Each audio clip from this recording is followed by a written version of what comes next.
Good morning दोस्तों, मैं सुरेश कुमार जोधपुर से। मेरा ये वीडियो जिस किसी अभ्यर्थियों का फॉर्म जो ग्रुप डी का रिजेक्ट हुआ है अभी उसके लिए है।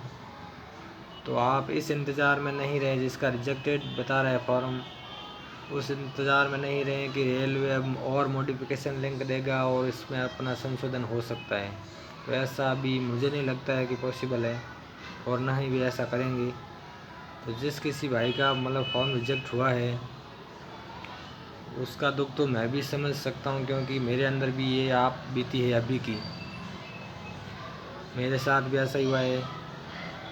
अब मेरा तो सॉल्यूशन नहीं हुआ, पर जिस किसी भाई का है और उसमें किसी का फ़ोटो प्रॉब्लम है या और कुछ बता रहा है, तो आप अपने आरआरबी सेंटर में, रेलवे रिक्रूटमेंट बोर्ड जहाँ आप जो परीक्षा करवा रहे हैं ना अभी, आप जहाँ से अपने आपने फॉर्म भरा है उसके आरआरबी सेंटर पर जाकर, आरआरसी सेंटर पर नहीं जाना है, आरआरबी, क्योंकि एग्ज़ाम रेलवे रिक्रूटमेंट बोर्ड करा रहा है।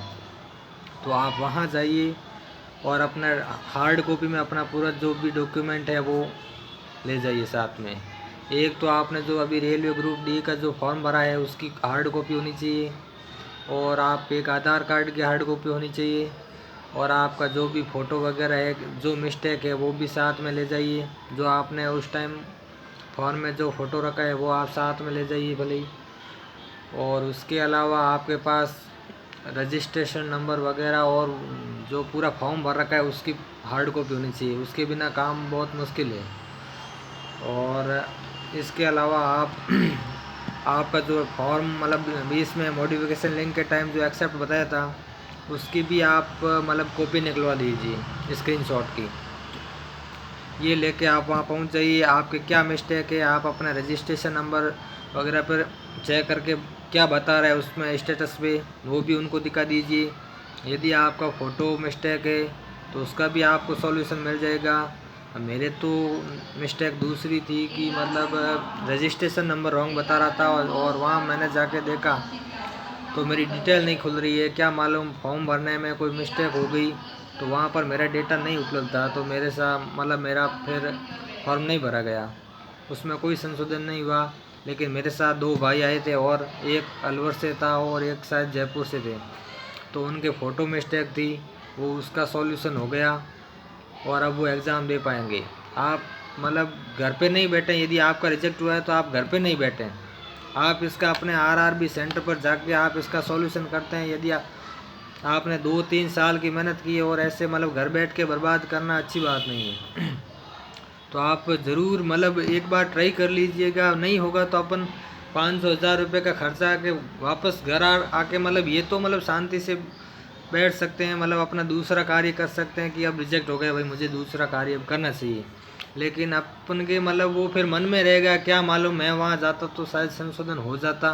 तो ये भी मन में नहीं रखना है। आप एक बार वहाँ सेंटर पर जाइए, 80% संभावना रहती है कि उसका सॉल्यूशन हो जाएगा। 20% ऐसा रहता है अपना पूरा रिजेक्ट हो गया और सर्वर डाउन की वजह से मान लो अपना डेटा वहाँ पर सेव नहीं हुआ, कुछ भी ऐसी टेक्निकल गड़बड़ हो जाए तो बात अलग है। बाकी यदि अपने पास प्रूफ है तो रेलवे उसकी सुनवाई उसको करनी पड़ेगी, उस पर अपन भली केस भी लड़े तो उसका भी अपन को सॉल्यूशन मिल सकता है। तो आपसे गुजारिश है कि आप अपना भविष्य यदि आपने 2-3 साल की मेहनत की है तो आप एक बार 500-1000 रुपये के किराए का फिक्र न करके आप अपने आरआरबी सेंटर पर जाएं और इस बात का पूरा नतीजा लेके ही आएँ कि भाई ये किस वजह से हुआ मेरा रिजेक्ट। बाकी घर बैठने से कुछ नहीं होगा, फिर नहीं तो आराम से काम तो कर पाएंगे कि भाई हाँ अब अपना रिजेक्ट हो गया, अब अपन को मेहनत करने से कोई मतलब नहीं है। फिर भले दूसरी तैयारी करो, या कोई भाई मेरा जैसा है 4 साल से मेहनत कर रहा है, घर परिवार वाला है, तो हो सकता है उसको काम भी पकड़ना पड़े। थैंक यू, धन्यवाद दोस्तों। तो मेरा ये वीडियो हर किसी उस बंदे के पास पहुँचा है जिसका फॉर्म रिजेक्ट है और वो ऐसे ही घर बैठा है 2-3 साल की मेहनत के बाद। इस बार पेपर भी हल्के आ रहे हैं। यदि आप 60-65 क्वेश्चन सही करके आ रहे हों तो पूरी संभावना है कि आप अंतिम रूप से आपका चयन हो सकता है। तो घर पे नहीं बैठे, आप इसका एक बार जाके जल्द से जल्द सॉल्यूशन करें। मेरे को 3 दिन में पहले ऐसे बैठा रहा कि बीच में रेलवे की छुट्टियां आ गई, जन्माष्टमी वगैरह की, तो मैं कल यानी कि सोमवार को 22 तारीख को मैं वहाँ गया और मैंने ये पूरा प्रोसेस किया, लेकिन मेरा सही नहीं हुआ, पर आप जा सकते हैं। थैंक यू दोस्तों। फिर वीडियो लंबा हो रहा है और मैंने ऐसे उद्देश्य से नहीं ये वीडियो बनाया कि मेरा मतलब वीडियो चलेगा या सब्सक्राइब बढ़ेंगे। मैं सिर्फ जिस किसी के साथ ऐसा हुआ है मैं उसको मतलब ये बात बताना चाह रहा हूँ। थैंक यू दोस्तों।